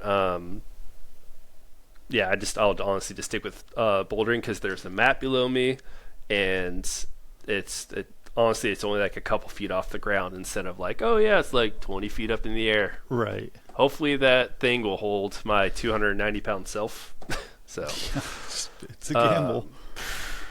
yeah, it's Yeah. rated for much higher. I'm sure. I'm positive, but there's always those flukes that just happen that just happen. Yeah. I'm so afraid of heights. But like so in the back of my mind, I'm just like I'm not worried about like being up high or anything. But when it happens, I'm like, oh shit. We were in Erie, Pennsylvania, like on Lake Erie. There's like a giant like lookout tower thing, on this kind of like wharf area. And we take an elevator up to the top, and it's like, I think it's like 119 feet tall to the platform, and the elevator opens. My two kids run out there, like just run right to the railing, look over the side, and I'm like, I'll walk out there. I take one step outside the door, and I was like, okay, I'm not going to go to the railing. I'll just stay with my back up against the wall. And like, they're like, come over here. Yeah. I'm like, I'm getting over there. Calm down. But like in my head, I'm like, I'm falling. I'm already falling right now. You're already falling. Okay, so yeah, definitely a fear on that part. Yeah. Man, where do you think that's like? How did it propagate? I don't know. I have no idea. Because like I used to do a lot of like very high risk things and never would think twice about it. And like, I don't know. Now that I'm older, I want to live, I guess. When you're like 17, because like when I lived in California, we had the Kern River that was like 20 minutes from my house, and goes through a canyon, and you find some little sneaky spots. You cut through some properties, and you find like these nice cliffs to jump off of, and they're like 30-40 feet tall, like not crazy huge, but still pretty fucking tall. And you jump into the river, and you have to fight the current, otherwise you will die. Because as you enter into the Kern Canyon, there are signs that say 367 people have died since 1973 in the Kern River. So be careful. Stay out, stay alive. Wow. The sign's still up there. Yeah. And we're like, oh, that's for other people, not us. And so we'd swim in that not river. us. Yeah. And like, and I'm not a strong swimmer, and I still like would do it. I can't imagine doing that now. But yeah, that'd be a bunch of risk. Yeah. Where is Kern River at in like California? It's in like Bakersfield. It's kind of like in the central. It's in the armpit of California. Yeah. The armpit. Yeah. That's where Bakersfield. Okay, at. so do you know? I used to go every summer. We used to go gold mining, and as much as like I got like into the highland games later, for my fun fact, one time I was like, I got started in the highland games throwing stones when I was gold mining with my family. So you got gold fever. I had gold fever. Yeah, oh, yeah we would every summer. It'd be anywhere from like a week to the longest time we went for was like a month of camping out and gold mining and like dredging, sluice box, whichever. Yeah. But you had to move a bunch of rock out of the way to either be able to shovel or suck up the dirt. But yeah, there was just a lot of throwing of river rock to during the summers. A lot of manual labor to get there. But were you panning in California? Yeah. So that's where I was asking. Do you know where Redding is? Yeah, I was born in Redding. Yeah. You're born in Redding? Okay, yeah. So if you go even north from Redding, there's Wairika. Uh-huh. And if you go straight west from Wairika, is the Marble Mountains. Okay. And the Marble Mountain area is kind of where we were at. It's the Salmon River is the name of this place. Forks of Salmon River. But yeah, we used to go there every summer. I have family in Wairika and Happy Camp, and we'd always like kind of go see them as well. But nice. Yeah, a lot of gold mining, a lot of throwing of rock. Uh, that was 17 plus years doing so. I've Uh, done I've done a lot of uh, gold mining in my day. oh yeah, it's I brought that up because I was on like the say the cliff jumping was the thing that I Yeah. used to go do all the Hmm. time in those canyons. Was yeah, that 30-foot jump. The river was never going too quickly, but there were no signs of like people dying or anything. Yeah. Did you? So you went gold panning and all that? Yeah, well, we've done it a bit in California, up in like Downeyville, um, which is up. It's Northern California. I can't remember exactly how close it is to Redding. It's in the same area. Um, Mm-hmm. so yeah, like bunch of stuff in Downeyville, and then we moved to South Dakota. Like that's where me and my dad started doing it a bunch, and Mm-hmm. never found a lot. And at that point, like I'd get pretty bored pretty quickly trying to go do other things, like go Mm-hmm. out to the grassland and shoot guns and shit like that. So that's what I wanted to do. But my dad dragged me out there to go panning with him, and I'd just be hiking around, and as he's sitting there just eating blackberries and digging a hole in the dirt. But Oh man, I want to meet your dad. To go talk to him yeah. because that was my favorite pastime. Like my brother and we grew up there or where we grew up. There's this big blackberry patch, and so Hmm. during the summer that was our lunch or just like snacks throughout the time was just eating blackberries. And even like where we're gold mining, there were like these blackberry patches, and so a lot of times like taking a break. Like you needed gas for the dread or for the engine or whatever, or just I'm tired, I need to take a break to chill. Was like yeah, just go eat some blackberries. But I look forward to gold mining so much. My brother would be like off swimming off with friends or whatever, and I would just be there going at it with a shovel, like I gotta get some gold. Yeah. Got Yeah. about an ounce or so that through my time that I was able to find. Yeah. But We, yeah, we even like I was gonna say, me and my dad, we've never found that much. I think the most we've ever found, like I put in a little vial, in like not even like a big vial mhm. to where you might not lose it. It was like a really little one, Yeah, and yeah, that's a half-ounce vial. Yeah. pretty sure it's gone. Like, and, Oh man. but there's there's like the biggest one we have. Like we were fucking jazzed on, like a little plinker. Like you can hear it hit the pan. You're like, yes, this is Yeah, this is not yeah. even flake. Like this is a nugget. But like, Next time I see you, I've had I'm gonna I've make had sure to salt. bring. Yeah, I've had salt more coarse than that nugget. Next time I see you, I'm gonna bring my vials. I have this one that's almost the same size as like a fir needle. It's pretty cool.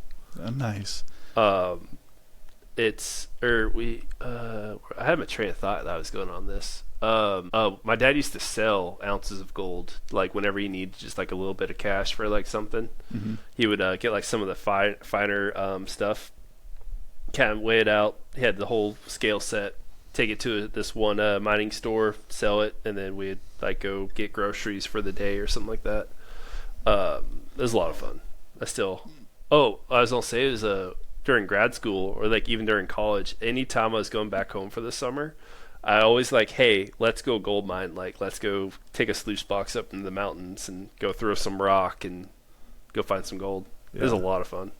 I was a GPAA member for a lot of years. Yeah, it was good times. I think my oldest brother. I'm sure if I were to call him right now and ask him where his sluice box is, it's probably in the trunk of his car. Like there's really? yeah, there's just things he just keeps in his car at all times. Usually have like a fishing pole like broken down in the back, sluice box. Smart. Like this old Coleman cooler that he's had for like 20 years now. That Is this has, the same brother that's like the big Lord of the Rings fan? no, this is twin. Okay. That's it's like, twin. yeah. So the Lord of the Rings fan is like the one right above me, and then 1 minute before him is Josh, and Yeah, his sluice Okay. box in this Coleman cooler is like his life's possessions, and some. I'm sure there's like homework from high school in there. They just toting around. Wow. Okay. Real weird Anything guy. and everything that he, Yeah. you know. Yep, it just goes from one car to the next, and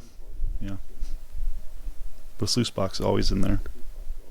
Does he have like a bug out bag? If he was organized, he probably would, but he like his whole car is a bug out bag, which is like all just the random shit in there.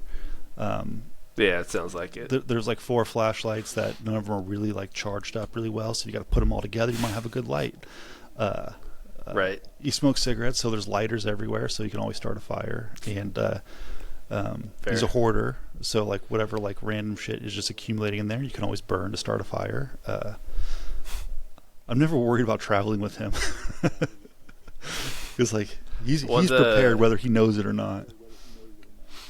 One of the coolest things I have, I think it's one of the coolest things I have, is like this hand crank flashlight that doubles as a radio. Yeah. So literally like a wind up flashlight. And I used it a few times back in Oregon actually, because we had power outages all the time at the spot we grew up. It's pretty much a lot of trees would take out power lines. Very windy, rainy days, a lot of lightning storms or anything would just take them out. And so I forget how I got it. It's through some academic thing that I was a part of.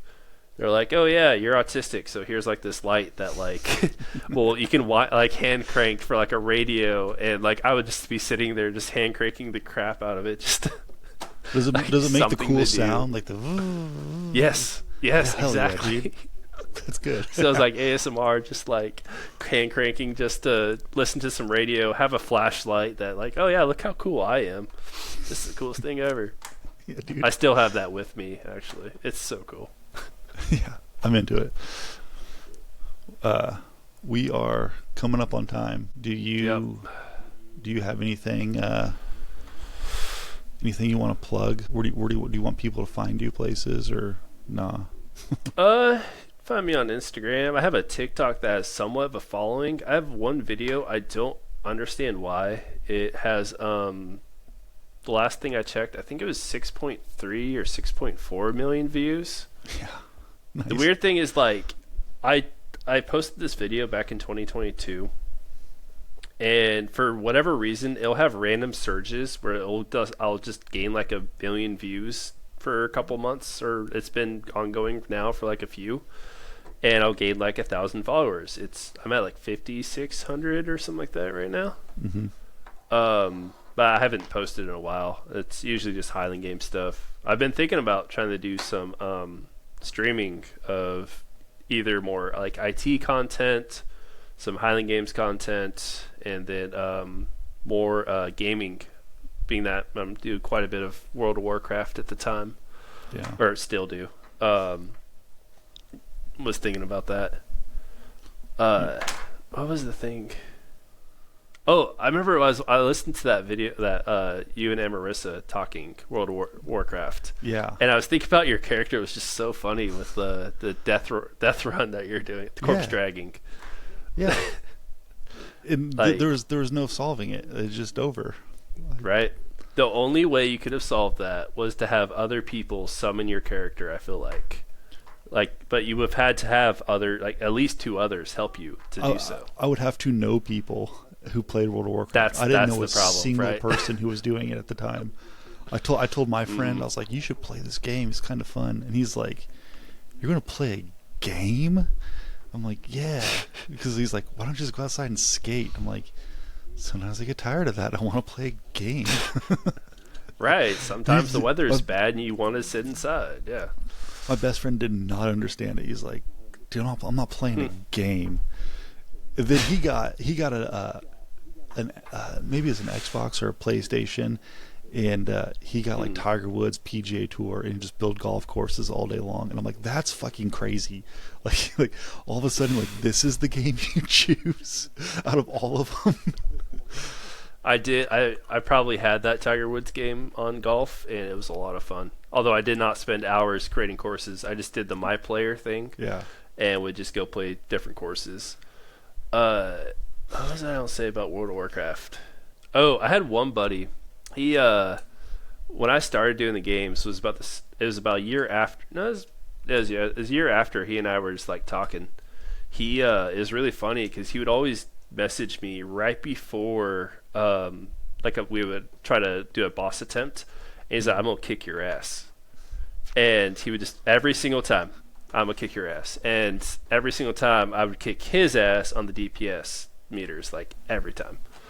And it was just we actually became pretty good friends. He's up in Kentucky. We're still have actually met him at one point, but we've always talked about doing it. He's really cool, big Lord of the Rings dude, big anime dude. We have just a lot of nerd content stuff together. But he's always just been like, Jesse, I need you to go pro. And so when I finally did so, he was just like, finally, I can claim it. It was pretty cool. Yeah, we have him and another. We've been gaming for about 5 years, and it's been a lot of fun. But it does take a little bit to get someone that you'll find on World of Warcraft. Yeah, I'll say just any game, but you got to know others to kind of get you into them as well. Yeah. It's I wish I had the time to get into it because I think it's a time investment. I think I could still be into it. Mm-hmm. But again, like when I was playing, I wasn't playing it right, and I don't know if I'd even play it right to this day. So depends on how you want to. I am competitive in it, and so I do a lot of stuff that takes up time to do so. But it's also very fun. Do you ever play Diablo? No, never played Diablo. So that kind of trumps the next thing I was going to say, but or nullifies. So there's like this version of the game I really enjoy, which is dungeon running. Mm-hmm. So you and 4 others try to time these dungeons, and you don't get loot till the end, but you have to coordinate, strategize, got to definitely practice to get there. But it's pretty much a speed running a dungeon, and it's just so much fun. It is very engaging. Like that 30 minutes, you're just like locked in, and it's a lot of fun. Kind of like Chivalry, actually, where it's just like 30 minutes of locked into this game and getting your ass kicked or kicking ass, but it's a lot of fun. Nice. Do you have any games lined up?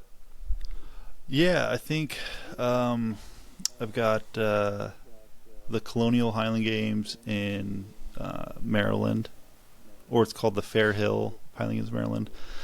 And then the next week after that is Costa Mesa, and then probably No Fame definitely No Fame in June, and Woodridge in October. Yeah, I got a season filling out.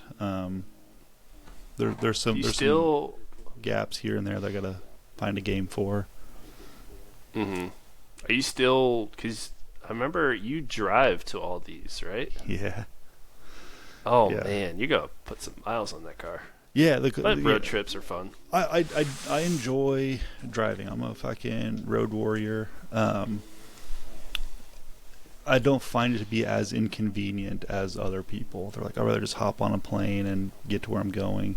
Mm-hmm. And I'm like, yeah, but like you're missing America here. Like there's a lot to see, a lot to do, a lot of weird shit can happen. Mm-hmm. A lot of boring stuff could happen. You never know. But I like it. It's good to have someone to go with me to drive to these games.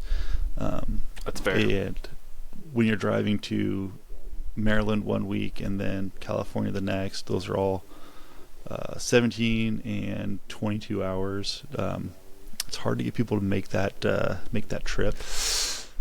Yeah, especially since like Costa Mesa is a 2-day games, and like you're gone 6 days. Like that's a big ask for a lot of people to be gone from home for 6 days. But I like it, and it's cheaper. It's cheaper to drive, generally speaking. It is. Just that time investment, right? Yeah. And this is my full-time thing, so I've got time. So you're right. That's my eventual hope with this IT stuff is getting. I like where I'm at now. They're a great bunch of dudes. Great learning experiences working for an MSP, but eventually, I think I'll have to down the road. I don't know when, but we'll have or just kind of scale, especially when look for something that allows for a little bit more remote kind of work. Yeah. But we'll see what goes on. Again, they've been really great to me. They gave me a good shot when I was pretty green at this stuff, and I'll definitely be here for a little while. What was I gonna say? But yeah, I got Cortez, Colorado coming up in end of June. Then I have a long break until October for Big Benville. I was thinking about doing exhibition for Little Rock just because that's now the state I'm in. Mm-hmm. Austin will be in November, and got to go for that one because Jack and Michaela, of course, and then a bunch of other friends. And I might try to do Tulsa, but again, it'd be the same thing as like Little Rock, where it's just like, yeah, go through to have fun, just be there kind of thing. So, and honestly, because of work, I'm not trying to have a large season this year. I think good to focus and start trying to ramp up a little bit more, but games aren't going anywhere. There'll be more and more time. Definitely want to be part of the games for a very long time, as long as I can, actually. It'll just be a lot of fun to have a community like this. Yeah. Go through and wear a kilt, talk to other fellow nerds. Yeah. Like yourself, so I could take my golden vials. You'd be like, oh, I got my gold. I'm going down there to my dad's house next week. I want to see if he can find the gold vial. Yeah. I have all mine, or I know exactly where they're at. But oh man, my dad has this safe as well that just has all his different vials and like different years that he's gone. Oh, nice. And like, oh yeah, find this at this place, found this at this spot. It's pretty cool. But actually, you're the first person I've met that has gone gold mining as well. Yeah, dude. Yeah. It's so wild. It's so cool. Yeah. GPA member, and we used to watch Gold Fever on the Outdoor Channel. Yeah, I used to watch that too. Yep. Dude, Tom Massey fucking cracks me up. He'll be in a cave in like the desert, and then just be walking, all of a sudden just spaz out. It's like, it's bad air, and just his big ass just takes off running. Bad air. And I haven't watched Gold Fever since middle school. I was like 11 or 12 the last time I ever watched that show. But yeah, my dad, my brother, and myself would all sit down and watch Gold Fever and be like, man, we need to find gold like that. Man, we need to get like we need to get that kind of equipment. Oh man. But yeah, it was pretty cool. My dad's dream was to marry me off to one of Tom Massey's daughters. that would make him really pleased. Yeah. If you could have gotten that in, he would have taken you so many different gold mining trips. Yeah, we just moved to Alaska. That's what we're going to do. Right. But yeah, that would be a lot of fun. Hell yeah. All right, man. That's it. Thanks for coming on. And thanks for having me. Yeah, and everyone, do the things: like, comment, subscribe. Follow me, follow Jesse. Spread the word on Highland Games, because that's the whole point of all this, is to grow the sport. We want the sport to be huge and be in a state of prominence. Like where I think it should be is where I want to see it to be. So do all the things. Thank you, and as always, throw far. God bless. Looks ridiculous. I spent a little bit just trying to figure out where I wanted the